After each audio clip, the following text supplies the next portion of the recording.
Para que ustedes conozcan alguna cosa de Pastor Alejandro, él nació en Montevideo, pero los primeros años de su vida fueron en el departamento de Rio Negro, en un pequeño pueblo chamado San Javier.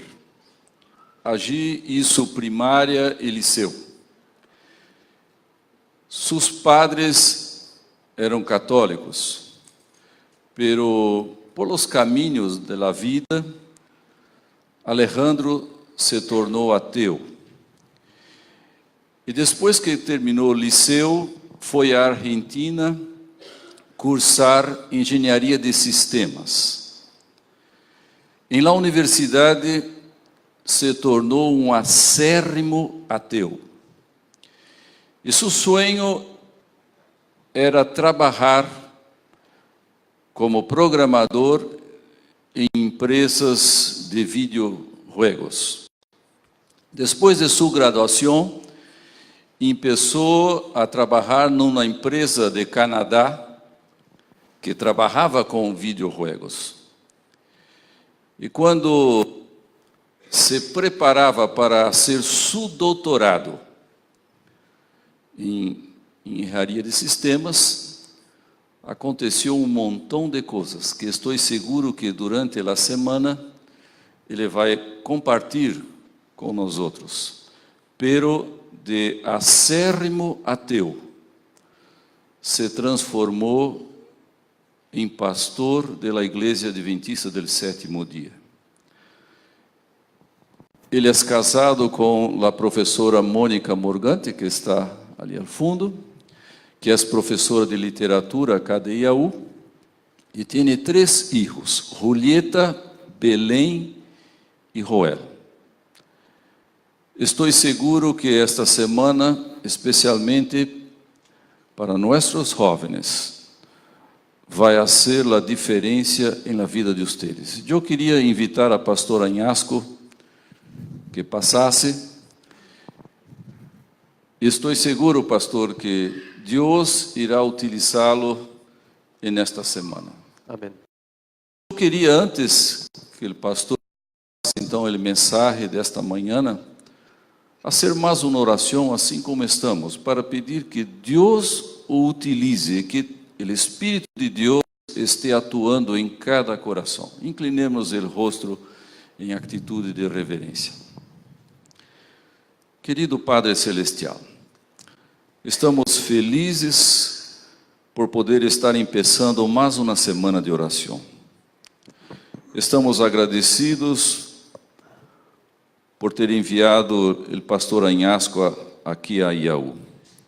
Queremos de maneira muito especial, Senhor, que ele, agora ao abrir tu palavra, ele nos dê uma mensagem vindo de los cielos, e não uma mensagem de humanos. Que realmente a mensagem venha do exterior. Pero, Senhor, atua também em cada coração. Que tu Santo Espírito esteja actuando, que podamos estar abertos para compreender tus enseñanças.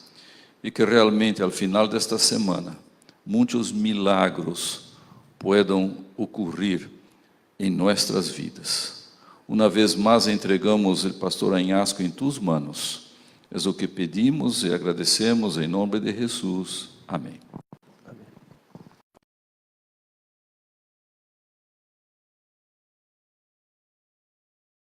Feliz sábado para todos. Espero que se encuentren bien.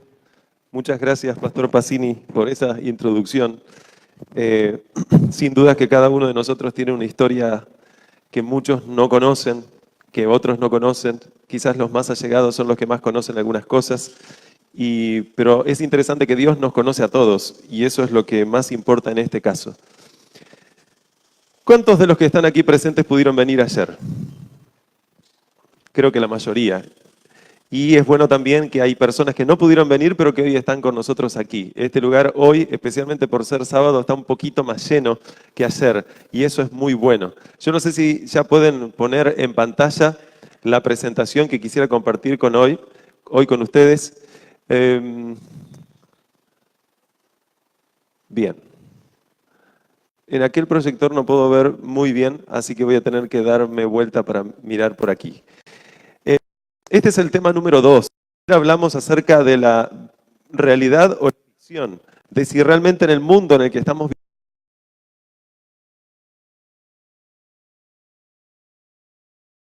y cuál es la realidad que Dios quiere proyectarnos a cada uno de nosotros. Como parte de esa realidad que Dios quiere hacer con nosotros y que nosotros podamos vivir esa realidad, yo quiero compartir este tema con ustedes que lo titulé Casi 7.600 millones de views. Algunos seguramente saben de qué voy a hablar, no saben todo lo que voy a hablar. Algunos quizás no, pero a medida que vaya desarrollando el tema ustedes se van a dar cuenta porque es que yo le coloqué este tema. A ver, vamos a hacer un poquito de un pequeño test. Especialmente los más jóvenes se supone que deberían contestar todas las preguntas. Quizás los no tan jóvenes se pueden equivocar un poquito. Esa marca la conocen, no hace falta que mencione qué es. ¿Eso qué significa? Google. ¿Esto qué significa? Apple. ¿Esto qué significa? Android. ¿Esto qué significa? Facebook. ¿Esto qué significa? Muy bien. Prueba número 1, pasada. Vamos a ver el siguiente. ¿Qué significa esto? Bien. ¿Y esto? A ver, ¿y esto? ¿Y esto? Uy, ahí se trabaron un poco. ¿Esto? Uy, ¿qué pasó acá? ¿Algunos? A ver, levante la mano, ¿quién sabe lo que es eso? Muy pocos. Telegram. ¿Y esto? A ver, aunque sea uno la mano. ¿Uno? ¿No? A ver. LinkedIn. Es una red social que permite que uno pueda colocar su currículum vitae y es la más conocida en el mundo entero. Ahora, la prueba se va a volver quizás un poco más, no tan difícil. Para los jóvenes no va a ser difícil. Quizás para los adultos un poco más. ¿Quién es este? Ok, ese es alguien que se autotituló Hola, soy Germán en YouTube. ¿Y este? Vegeta. ¿Y esto? Ese gato que aparece ahí, ¿es de quién? De otro youtuber famoso, el Rubius. Y ella, bueno, especialmente las chicas la deben conocer. Y él debe ser el youtuber más famoso que existe en el mundo. Dicho sea de paso, es el youtuber que tiene más cantidad de suscriptores, de followers en el mundo. Tiene hoy en día cerca de 90 y pico de millones. La verdad es que uno va perdiendo la cuenta. Me acuerdo, este mismo tema yo lo presenté a un grupo de jóvenes hace como 2 años. Interesantemente, los números cambiaron extraorbitantemente, porque él para ese entonces tenía cerca de 50 millones de suscriptores y ahora tiene cerca de 90. Es una cuestión monumental, bestial en comparación de lo que uno encuentra en YouTube. No estoy hablando de él en persona, estoy hablando de lo que significa ese ícono, especialmente para la gente joven. Ahora, fíjense, ahí yo apenas les estoy proyectando, me voy a poner por aquí para no dar la espalda ahí a la cámara, apenas un screenshot de una página donde se va actualizando automáticamente los canales de YouTube que tienen más cantidad de suscriptores. Y ahí tienen a PewDiePie, que es el que les acababa de mencionar. Tiene, bueno, hasta el día que yo saqué este screenshot, tiene 91 millones de suscriptores. Pero ahí vienen varios después, donde ustedes quizás no puedan leer muy bien, pero tienen algunos de los más famosos. Seguramente los más jovencitos de ustedes, los que tienen entre 12, 13, quizás 14 años, pueden seguir a todos estos youtubers que están ahí. Pero los más grandes, cuarto, quinto y sexto, seguramente quizás ya no sigan tantos. No creo que le hayan dado a desuscribir, pero quizás están pensando ya en otras cosas. Aunque eso no quita que sigan algún que otro youtuber. Ahora, ¿qué es necesario para poder seguir a estos youtubers? Wi-Fi. Se necesita una conexión a Internet, no solo para poder seguir a estos youtubers, sino de forma especial para poder hacer todo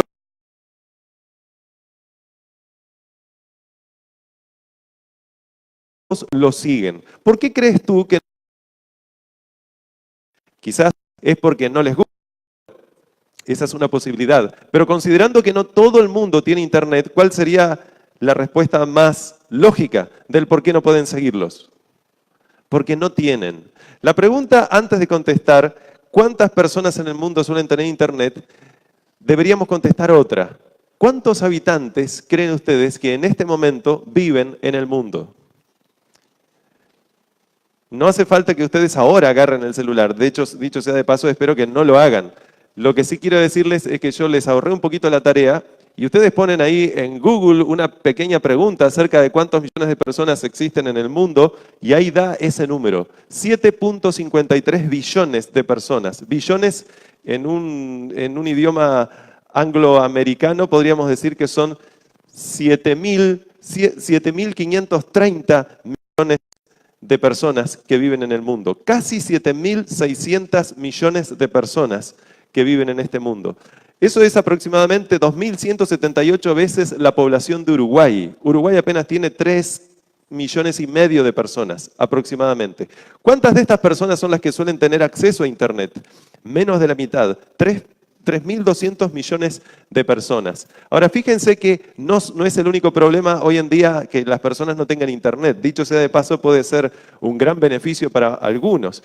Pero hay otros problemas que evidentemente son mucho más graves en este mundo. Cerca de 790 millones de personas no tienen acceso a agua potable. Eso significa 229 veces la población de Uruguay. Y 36 millones de personas mueren de hambre por año. Esto significa 10 veces aproximadamente la población de Uruguay. Este es un screenshot que yo saqué hace 2 días, que se actualiza en cada segundo, basado en una cuenta matemática que ellos hacen con un programa que tiene la página por detrás, y hasta hace 2 días iban aproximadamente, de acuerdo a ese cálculo que se utiliza, 8.653.405 personas muertas por causa del hambre. A lo largo del año se calcula que cerca de 36 millones de estas personas morirá de hambre. Esto es algo realmente alarmante. El mundo entero de alguna forma está viviendo en una situación que ya es cada vez más sorprendente, incluso para los que por alguna razón ya no se sorprendían tanto. Porque no solo vemos todos los años mucha cantidad de incendios, cómo quedan las ciudades luego de una guerra. Ahí, por ejemplo, hay un campeón de un pequeño niño o niña que quedó sepultado después de una erupción de un volcán que ustedes conocen, sucedió el año pasado en Guatemala, el volcán de fuego. Pero no solo eso, tenemos también las terribles tormentas que últimamente están asolando gran parte del océano Atlántico. Interesantemente, de acuerdo a lo que los estadistas dicen, y esto no importa si son cristianos o no, las estadísticas indican que todavía va a aumentar esto. El clima está cambiando, pero hay algo más allá del clima que no pueden explicar por qué razón estas tormentas se generan en situaciones donde se supone no deberían haber. Fíjense que los conflictos siguen siendo cada vez mayores, porque si nos pasamos desde la parte de la naturaleza a la parte social, nosotros vamos a darnos cuenta que ahí la intensidad de los conflictos armados es cada vez mayor. Quizás todos conocen el personaje que aparece en la foto del medio. No voy a mencionar quién es, pero muchos lo conocen. Ahí ustedes tienen fotos de lo que puede evidentemente provocar una guerra. Pero no solo hay crisis naturales con el clima, no solo hay crisis que tienen que ver con guerras, sino que esto de alguna forma es parte de una crisis social muy profunda, donde quizás nunca te caiga un misil en tu casa, como suele suceder en lugares del Medio Oriente, pero sí estamos viviendo en un lugar del mundo donde está siendo afectado por una crisis económica bestial. Ahí ustedes tienen, no solo el año pasado, pero por sucesivos años, el país vecino, Argentina, está sufriendo una crisis terrible. Y quizás el país que hoy más está sufriendo económicamente por causa de una crisis financiera es Venezuela. Pero cuando nosotros observamos el panorama mundial, nos damos cuenta que esto no solo ocurre en esos países, de alguna forma se afectan todos. Y de acuerdo a lo que los estadistas hoy en día están diciendo, se aproxima una crisis financiera a nivel global que va a trastocar la vida como tú la conoces. Pero no tendríamos que solamente quedarnos ahí. ¿Qué podríamos decir, por ejemplo, acerca de la familia? Familias destruidas, hijos destruidos, hijos que quedan en la calle. Esa es una foto de arriba a la derecha que ustedes pueden ver a 3, creo que son 3 hermanitos que los encontraron en cierto lugar porque estaban abandonados. El más chiquito prácticamente no tenía ropa interior y así pasaban toda la noche. Ellos no tenían un lugar siquiera donde poder ir y tampoco podemos decir que tendrían que haber ido a algún lado porque son niños. Ellos quizás ni siquiera tienen la información necesaria para poder recurrir a las personas. Pero esto es apenas parte de lo que está pasando en el mundo. De alguna forma Jesús ya lo había anunciado. Y cuando ustedes abren la Biblia, en Juan capítulo 16, versículo 33, nosotros vamos a notar algo interesante. Jesús dice: estas cosas os he hablado para que en mí tengáis paz. En el mundo tendréis, ¿qué cosa? Aflicción, pero confiad, yo he vencido al mundo. ¿Jesús ya había anunciado que vendría aflicción sobre este mundo? Dicho sea de paso, en ese versículo ustedes tienen dos noticias, una buena y una mala.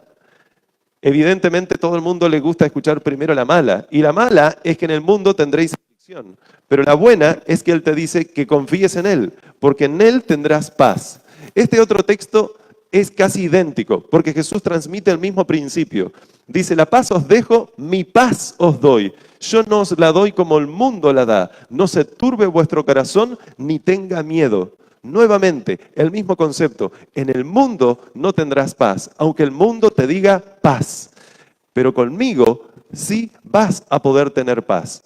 Ahora, la cuestión es lo siguiente. Yo les hablaba a ustedes, la mayoría eran chicos ayer, ahora la mayoría siguen siendo más jóvenes también. Yo les hablaba a ustedes acerca de algo muy importante. Quizás no es necesario convencer a un ateo de que en el mundo las cosas están cada vez peor. Ni siquiera a un agnóstico, ni siquiera a nadie. Quizás te costaría decirle que en el mundo las cosas están cada vez peor. Pero lo interesante es que sí, quizás te cueste decirle o te cueste trabajo poder explicar por qué razón esa primera parte del versículo donde dice que en el mundo tendréis aflicción es aceptada por todo el mundo, pero esa segunda parte donde dice Jesús: en mí tendréis paz, esa es la parte que se complica. Y para nosotros poder creer en eso, necesitaríamos de cierta evidencia. Las personas no necesitan de mucha más evidencia que prender la tele para darse cuenta que el mundo está en aflicción. ¿Qué tipo de evidencia necesitarían las personas para darse cuenta que la otra parte del versículo, donde Jesús dice que en Él tendremos paz, también es cierta? Eso parece que implica un sacrificio extra. Especialmente acerca de esa evidencia que Dios quiere que conozcamos, yo voy a hablar mañana, en el tema de mañana. Pero hoy quiero mencionarte esto. La Biblia no es un libro que espera, como yo les mencionaba ayer, que nuestra fe sea ciega. Que tú avances sin saber absolutamente nada, solo guiado por tus deseos. Si tú avanzas sin ver absolutamente nada, pero tienes fe, esa fe tiene que estar basada en la evidencia. ¿Y cuál será la evidencia que nos presentó Jesús? ¿Será que Jesús sabía que en la Biblia, para que nosotros creamos, se nos dice que necesitamos que nuestra fe sea basada en evidencia? ¿Será que Él, que es el creador del ser humano, no sabría que nosotros, para poder creer en algo, necesitamos evidencia que se nos presente para luego entonces seguir avanzando? Y evidentemente sí. Fíjense que eso es lo que dijo Jesús en Juan capítulo 14, versículo 29.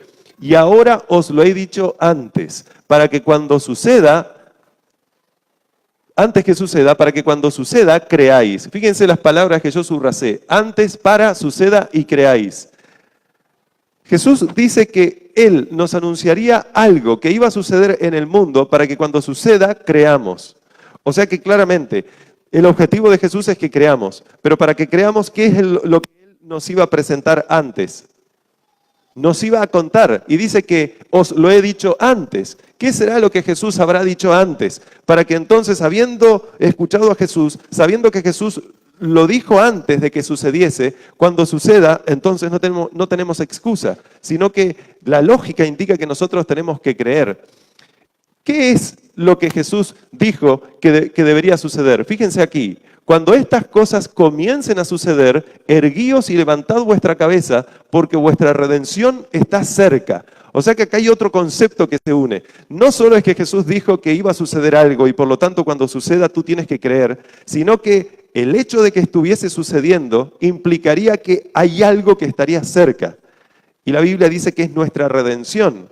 Y la redención del ser humano no solo está conectado con la cruz de Jesús, sino que está conectado con un evento que Jesús también dijo que ocurriría, y es su segunda venida.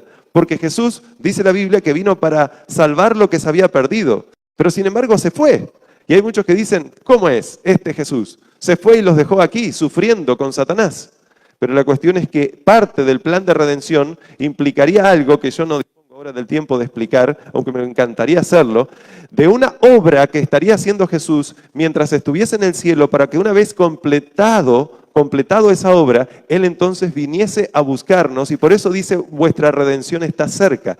Otra forma de decirlo es, vuestro sufrimiento dejará de existir. El fin del sufrimiento tal como lo conoces, el fin de la muerte que no conoces, lo vas a conocer pronto. Eso es lo que está queriendo decir Jesús. Ahora, Jesús fue más allá porque Él dijo cosas iban a suceder. Porque hasta aquí vimos que Jesús dijo que iban a suceder cosas. Pero ¿qué cosas son las que Jesús dijo que iban a suceder? Esto no lo voy a proyectar en pantalla, algunas cosas sí, pero vamos a ir a Lucas, los que trajeron sus Biblias. Capítulo 21, versículo 25 al 27, solamente 3 versículos. Jesús dice algo maravilloso aquí, maravilloso y sorprendente, porque en un momento de la historia donde no había nada de esto que vamos a ver ahora, Jesús dijo algo que asumo que sorprendió especialmente a sus oyentes directos y luego a través de las edades, por cientos de años, a cada persona que lo leía. Pero quizás de forma especial nos debería sorprender a nosotros, que somos lo que estamos viviendo en el tiempo que Jesús dijo que sucederían esas cosas. Dice el versículo 25, entonces habrá señales en el sol, en la luna y en las estrellas. Y en la tierra angustia de las gentes, confundidas a causa del bramido del mar y de las olas. Cosas interesantísimas que están pasando hoy en día. Y luego dice, desfalleciendo los hombres por el temor y la expectación de las cosas que sobrevendrán en la tierra, para que las potencias de los cielos, porque las potencias de los cielos serán conmovidas. Solo el 26, puse ahí hasta el 27.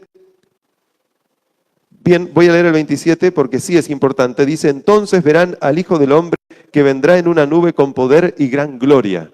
O sea, Jesús dijo, estas cosas van a suceder porque vuestra redención está cerca. Otra forma de decirlo es, van a suceder todas estas señales en el sol, en la luna y en las estrellas. La gente va a estar en angustia completa en el mundo, van a estar confundidas a causa de los desastres naturales, del bramido del mar y de las olas, y desfallecerán los hombres, no comprenderán las cosas que estarían sucediendo, problemas económicos de todo tipo, evidentemente. Y luego dice, entonces, una vez que ha ocurrido esto, como una señal, vendrá el Hijo del Hombre en una nube con poder y gloria. Y estas cosas, quiero decirles, están sucediendo cada vez más seguidos. Ahí nosotros tenemos parte de los estragos de lo que pueden provocar las guerras. Esas 2 fotos a la derecha son de las 2 bombas que cayeron en Hiroshima y Nagasaki, casi finalizando la Segunda Guerra Mundial. Y las 2 primeras tienen que ver con lo que sucedió y sigue sucediendo de alguna forma en Siria. Lugares que quizás nosotros nunca visitemos, que solo vemos en las noticias. Pero quiero decirte que si ellos, que son los que más están sufriendo en este momento, pudieran estar escuchando este mensaje de un Dios que no conocen, de un Jesús que está prohibido de predicar, prestarían atención de una forma tal que realmente podrían comprender que a pesar de la angustia que pueden tener en el mundo, hay evidencias que hay un Dios de amor que te ama, que tiene un propósito para ti y que promete que si lo aceptas en tu corazón, Él puede traerte la paz que solo Él te puede dar y que en el mundo nunca tendrías. Fíjense que Jesús también habló acerca de estas señales en Mateo capítulo 24. Este libro de Mateo capítulo 24 por algunos es conocido como el Apocalipsis de Mateo. Mal conceptuado muchas veces, no significa desastres de todo tipo, el fin del mundo. No, Apocalipsis es una palabra que proviene de la palabra griega que significa revelación. ¿Revelación de quién? De Jesucristo. Cuando Jesucristo se dé a conocer al mundo en su segunda venida. Entonces, especialmente el capítulo 24 de Mateo, Jesús describe eventos que sucederían en el mundo, así como en Lucas 21, que acabamos de leer, antes de la segunda venida de Jesús. Y es importante algo. En Mateo capítulo 24, Jesús estaba con los discípulos en el templo, salieron para afuera y los discípulos les muestran el templo. No tengo acá imágenes para mostrarle, pero recurro a la imaginación de ustedes. Le muestran el templo y dice, mira. Y entonces ahí estaban las majestuosas piedras que demoraron muchísimo en construir ese templo, el templo de Herodes. Es que Jesús dice que no quedaría piedra sobre piedra sino que todo sería destruido. Pero cuando Él les dijo eso, ellos entendieron de que Jesús no solo estaba hablando del templo, Jesús estaba hablando de algo más, de lo que ya les había anunciado antes, de su segunda venida. Entonces, ellos, entendiendo que Jesús les preguntaba acerca de su segunda venida, le dicen, dinos, ¿cuándo serán estas cosas? ¿Y qué señal habrá de tu venida y del fin del mundo? Entonces Jesús dice que les dijo, mirad que nadie os engañe, porque vendrán muchos en mi nombre diciendo, yo soy el Cristo, y a muchos engañarán. Y fíjense cómo sigue. Y oiréis de guerras y rumores de guerras. Mirad que no os turbéis, porque es necesario que todo esto acontezca, pero aún no es el fin. Y este mundo ya ha padecido de mucha cantidad de guerras. No estamos recién ahora en una guerra. Luego dice, porque se levantará nación contra nación y reino contra reino, y habrá pestes y hambres y terremotos en diferentes lugares, y todo esto será principio de dolores. Jesús dejó señales claras acerca de su segunda venida. Fíjense en esta imagen. Esa es una imagen que fue tomada en el año 2017, después que 3 huracanes, que por primera vez en la historia se registraba algo por el estilo, después que 3 huracanes aparecieron simultáneamente. Primero uno, se le anexó otro y después vino un tercer huracán de categoría 1 y 5, pero al final todos tuvieron categoría 4 o 5, donde por primera vez en la historia teníamos esos huracanes. ¿Se acuerdan del huracán Katia, el huracán Irma y el huracán José? Prácticamente alineados en una parte del Atlántico, y muchos se sorprendieron acerca de por qué estaba sucediendo esto. Una cosa es que venga un huracán de vez en cuando, pero otra cosa es que empiecen a venir cada vez más seguidos los huracanes. Este año seguramente ocurrieron, el año que viene van a ocurrir, y así sucesivamente. Ustedes se acuerdan, quizás los no tan jovencitos, del huracán Katrina, que hizo estragos en Estados Unidos. Pero los huracanes siguen haciendo estragos. Ahora, esta es una imagen satelital, pero que mide la temperatura de los huracanes. Ahora fíjense en esta, es la misma, para que ustedes vean el tamaño de esos monstruos de la naturaleza. Pero sucedió algo interesante. ¿Cuántos de ustedes lograron en algún momento o escucharon hablar acerca de la película El día después de mañana? ¿Quién? Esa película se trata de eventos cataclísmicos que terminan borrando a gran parte de la humanidad de la faz de este mundo. ¿Y por qué? Por toda una situación del calentamiento global que implica que el ser humano tiene la culpa de todo lo que está sucediendo. Pero interesantemente en la película aparecieron 3 huracanes.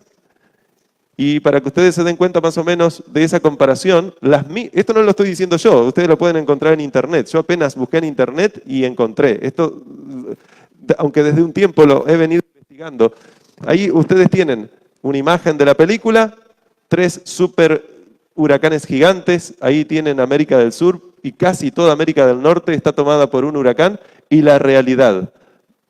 Acá no se ve muy bien, pero ese tercer huracán que aparecía de este lado era sumamente grande, no tan grande como los demás. Y ustedes dirán, no, pero esto es ficción, esto no es realidad. Sí, pero fíjense que hay una comparación que se ha hecho, un estudio que se ha hecho a lo largo de los años, de cómo han empezado a crecer los huracanes, y aunque no dispongo ahora del tiempo de explicarles varias cosas, es interesante que desde los más chiquitos hasta los más grandes están ocurriendo. El más grande registrado es uno que se llama Taipuntip de 1979, pero los otros, como por ejemplo el huracán Sandy, del 2012, y así sucesivamente muchos huracanes, y especialmente estos huracanes sí son del tamaño prácticamente de gran parte del territorio de América del Norte. ¿Qué decir incluso de los huracanes? De los terremotos, perdón. Esto es una página oficial del gobierno de Estados Unidos, del gobierno de investigación geológico de Estados Unidos, y ahí ustedes pueden navegar en esa página y tienen una opción donde pueden marcar los últimos terremotos de 4.5 en la escala Richter que han ocurrido en este mes. Y entonces ahí aparecieron 444 terremotos. Hay personas que dicen, esto siempre ocurrió en la historia. Siempre ocurrió en la historia, pero nunca con la intensidad que hoy en día está ocurriendo. Ni terremotos, ni guerras, ni incendios, ni todo tipo de situaciones, como por ejemplo los tsunamis. Ahí ustedes tienen imágenes de lo que sucedió en el 2004 en Indonesia y otras costas del Océano Índico. Y también lo que sucedió unos años más tarde, en el 2011, en Japón. Fíjense que en Indonesia murieron por causa de ese tsunami, un huracán provocó un tsunami. Un tsunami es una ola gigante o varias olas gigantes, y murieron 227.800 personas que se encontraban en las costas. Hombres, mujeres y niños. En Japón murieron 15.000 personas. Pero lo interesante de todo esto es que esto pasó en cuestión de minutos. No estoy hablando de las muertes sucesivas que después se generaron por causa de la contaminación, las infecciones, la pobreza, la angustia. No, estoy hablando sencillamente de la muerte que ocurrió por causa de que una ola los terminó sepultando. Ahora, hay algo que nosotros debemos entender. ¿Será que Dios nos da evidencias hoy en día para que nosotros podamos creer? Nosotros estamos viviendo en un mundo que parece que necesita ver para creer. Y Dios sabe que por causa de que nosotros somos seres humanos y Él nos creó curiosos y con la necesidad de tener evidencia para poder creer, Él está dispuesto a darnos evidencias. Yo una vez, leyendo las historias que aparecen en la Biblia, especialmente en los evangelios, leí por ejemplo la historia de Pedro. Y en uno de los evangelios dice que Pedro lo vio a Jesús, Jesús le dijo, sígueme, y Pedro lo siguió. ¿Cuántos escucharon esa historia? Todos, la mayoría. Uno de los primeros libros en leer de la Biblia te aconsejan que sean los evangelios. Pero fíjense, algo sumamente interesante. Cuando tú lees otras partes de la Biblia que se complementan y lo que una parte de la Biblia no te dice la puedes encontrar en la otra, encuentras que Jesús les dio evidencias para que ellos puedan seguirlos. Y nosotros tenemos entonces a Pedro, a su hermano Andrés, y después a sus amigos, que también eran hermanos, a Jacobo y Juan, que no es que lo siguieron a Jesús sencillamente porque lo vieron. La Biblia dice que Jesús les dijo, echen la red al mar. Y ellos dijeron, ¿pero cómo? Si hemos pescado toda la noche, y de noche se supone que es cuando los pescados no nos ven y no hemos pescado nada. Ahora, en pleno sol, donde los peces se van a dar cuenta que estamos ahí, ¿tú quieres que echemos las redes? Pero Pedro dice la Biblia que lo había escuchado predicar a Jesús. Y lo había conmovido tanto ese mensaje que dijo, pero por tu palabra echaré la red. Y él echó la red. Y cuando echó la red, dice la Biblia que esa red se llenó, la barca no podía sostener la red y tuvo que venir otra barca para ayudarlos. ¿Será que Dios les dio evidencias entonces para pedirles que lo siguiesen? Fíjense en Mateo. Mateo también era una persona que, de acuerdo a lo que se nos dice, a pesar de todo, escuchaba a Jesús. Vez tras vez lo escuchó tanto que terminó convenciéndose de que no era cualquier persona, sino que es el Hijo de Dios que le estaba pidiendo a un pecador que lo siguiese. ¿Qué decir, por ejemplo, de Natanael? Natanael no creyó porque sí. ¿Se acuerdan? La Biblia dice que Dios le presentó evidencia. Natanael estaba debajo de una higuera, orando, y nadie lo estaba viendo, supuestamente.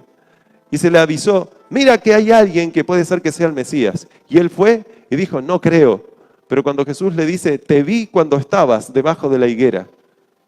Y se ve que en ese momento Natanael había estado orando por algo en especial y Jesús en ese momento le estaba contestando a esa oración. Y entonces en ese momento él se dio cuenta que frente a quien estaba no era ni más ni menos que al Mesías, al esperado, al ungido, al Hijo de Dios, al que daría su vida por el mundo entero. Amigos, hermanos, chicos, nosotros, de acuerdo a lo que sabemos, solo podemos decidir hoy, porque alguien dijo una vez algo muy sabio, el pasado ya pasó y el futuro aún no te pertenece. No puedes decidir en el futuro. Tus decisiones tienen que estar basadas en el hoy.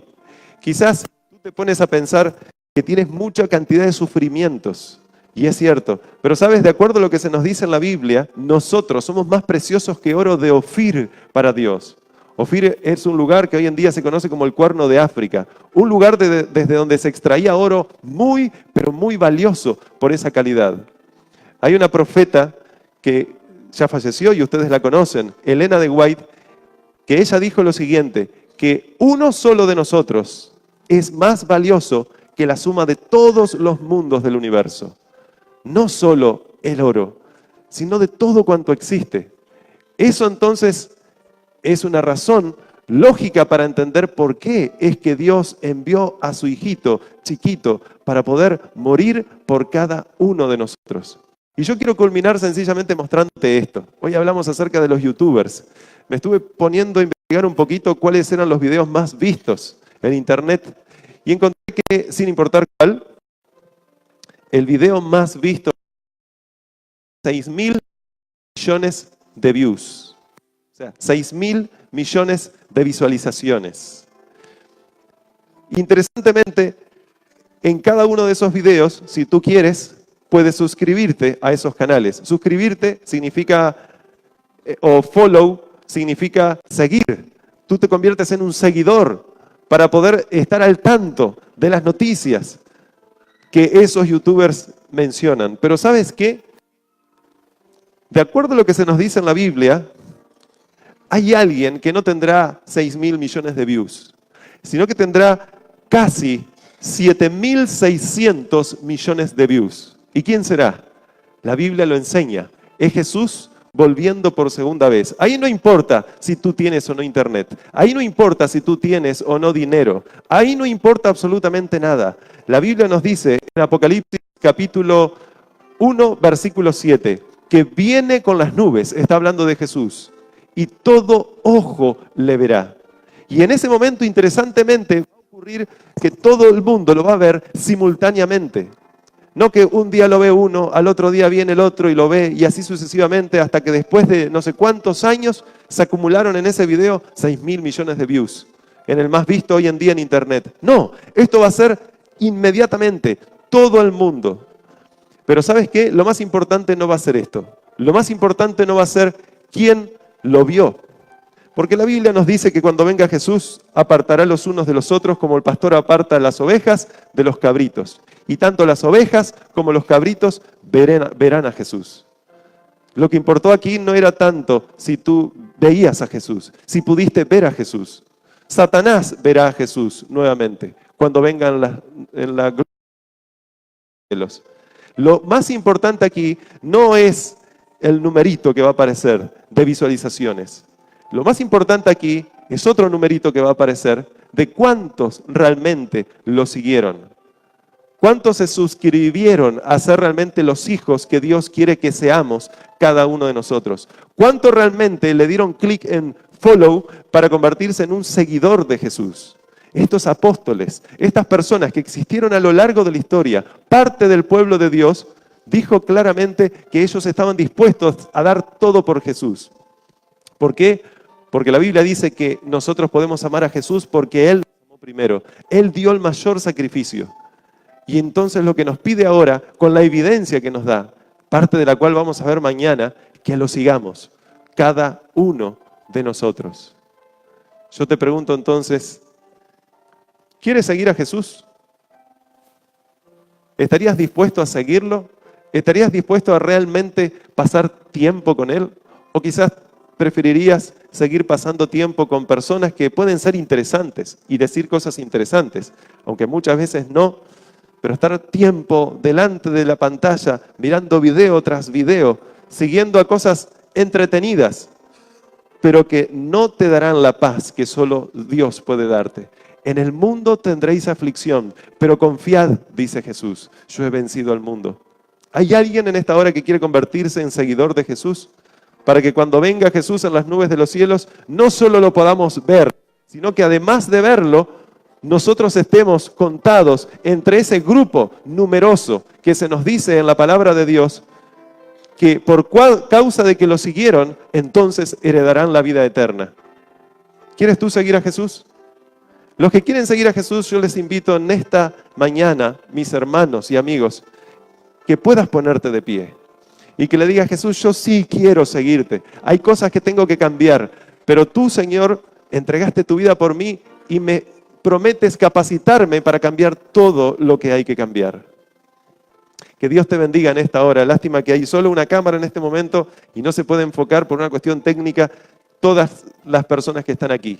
Saben que aparte de estar ustedes aquí, hay otro grupo numeroso, mucho más numeroso que ustedes, que son los que estaban rodeando a Eliseo y a Giesi. ¿Se acuerdan ayer? ¿Quiénes eran?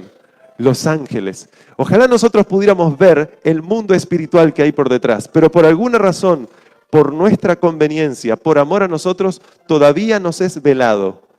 La única forma de verlo es a través de los ojos de la fe, pero pronto, a través de tu fe, tú podrás ver, porque acuérdate, el reino de los cielos es para los que creen. No existe tal cosa en el cielo como tengo que ver para creer. No, el reino de los cielos dice que una vez que Dios te muestra la evidencia, entonces te deja el camino para que tú avances a través de la fe. Y una vez que adquieres esa fe, entonces verás a Jesús volver. Yo los invito, así como estamos, que podamos inclinar el rostro para hacer una oración a Dios. Amado Padre que estás en los cielos, gracias en esta hora te damos porque nos has ayudado a pesar de nuestra ignorancia, nuestras limitaciones, contemplarte a través de todo lo que tú estás haciendo en este mundo para advertirnos que pronto vendrá Jesús y que por lo tanto debemos prepararnos. Te suplico en esta hora, Señor querido, que alcances a cada corazón aquí presente. Te suplico en esta hora que si hay aflicción, especialmente en alguno de ellos, que tu paz y tu bendición lo alcance. Que no sigan buscando la paz en el mundo, porque en este mundo solo habrá sufrimiento. Este mundo dirá paz y seguridad, pero lo único que tendrá será destrucción. Por eso te pido en esta hora, amado Dios, que tu paz, que tu bendición, que tu poder que proviene de la cruz pueda alcanzar a cada corazón en esta hora y tu Espíritu Santo nos convenza de pecado, de justicia y de juicio. Ayúdanos en esta hora, Señor, para mantenernos fieles a ti. Si alguien aún no se ha convertido en seguidor tuyo, que pronto lo haga. Gracias, Señor, porque nos has hablado a cada uno de nosotros. Bendice a todos los presentes, a sus familias en esta mañana, y te lo pido todo sin merecerlo, en el nombre poderoso de Jesús. Amén.